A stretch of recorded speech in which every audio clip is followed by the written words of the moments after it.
Bonjour et bienvenue pour une nouvelle vidéo écriture. Donc aujourd'hui, je fais mon bilan du NaNoWriMo. Donc le NaNoWriMo, c'est un défi d'écriture, d'écrire un roman de 50 000 mots en un mois. Donc je vous avais parlé de ma préparation en octobre. Le défi se passait tout le mois de novembre.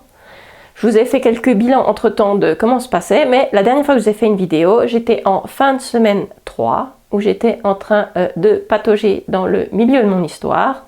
Et il me restait plus de 20 000 mots à écrire pour la dernière semaine. Donc c'était pas si mal que ça, mais il restait encore du boulot.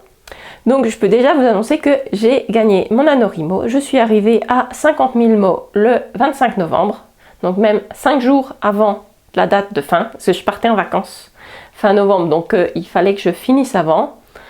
Donc j'ai écrit plus de 20 000 mots la dernière semaine, donc ça c'est...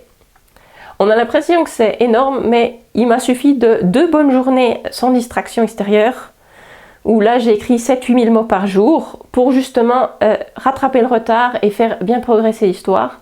En plus j'arrivais à la fin du roman, où là j'avais plein de scènes que j'avais envie d'écrire, que je savais exactement ce que je voulais écrire et comment, donc ça aide beaucoup. Et ça c'est toujours un des avantages du NaNoWriMo, c'est quand on écrit un mois, tous les jours sur le même roman, on a vraiment en tête toute la continuité, ce qu'on vient d'écrire et choses comme ça.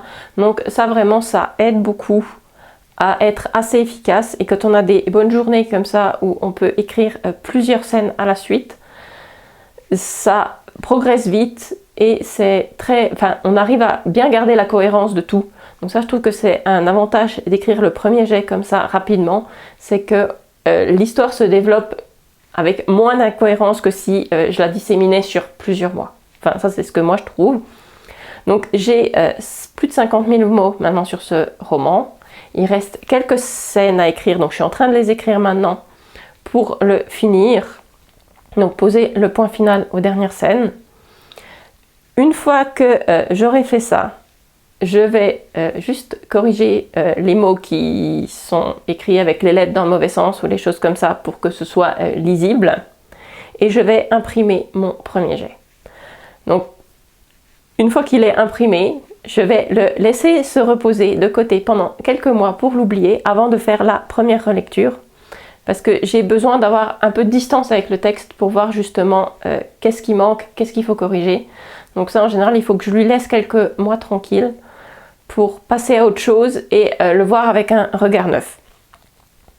Donc, cette réécriture, souvent 50 000 mots, c'est pas beaucoup pour un roman, mais souvent mes premiers jets sont assez courts. Et je vois qu'en fait, à la réécriture, il double de volume. Donc ça, c'est... Il y a beaucoup d'auteurs qui font dans l'autre sens. Alors après... On ne choisit pas la façon qu'on écrit, mais avoir un premier jet court, c'est pas forcément un problème. Mais c'est juste qu'à la réécriture, il y aura beaucoup plus à écrire que ceux qui écrivent plus et puis qui coupent après. Donc c'est 2 méthodes différentes. Donc moi souvent j'ai peu au début. Et à la réécriture, je vais ajouter tous les détails, toutes les choses qui manquent. Et justement, c'est pour ça que j'ai besoin de distance un peu avec le texte, pour vraiment pouvoir corriger ce que j'ai écrit. Et voir tous les endroits où ça ne correspond pas à ce que j'avais dans la tête et qu'avec ce que j'ai écrit, on voit pas on voit pas ce que moi je vois. Donc je rajoute, quand je refais la réécriture, toutes les choses qui étaient évidentes pour moi et que j'ai pas notées. Parce que souvent c'est ça le problème, c'est qu'il y a plein de choses qui étaient évidentes pour moi, que c'était comme ça, et quand je lis, je dis mais... On ne comprend pas du tout qu'est-ce que je voulais dire, ils sont où, ils font quoi. Donc c'est là que justement tout ce que j'avais dans la tête va sortir. Mais si je le fais tout de suite, ça ne marche pas aussi bien. Je ne sais pas pourquoi, mais c'est comme ça. Donc ce roman est maintenant tout bientôt terminé. Le NaNoWriMo, c'est comme toujours pour moi une expérience géniale parce que on avance vraiment beaucoup en un mois. On est vraiment dans son histoire. Moi je vis toutes les émotions de mon texte au fur et à mesure qu'il avance.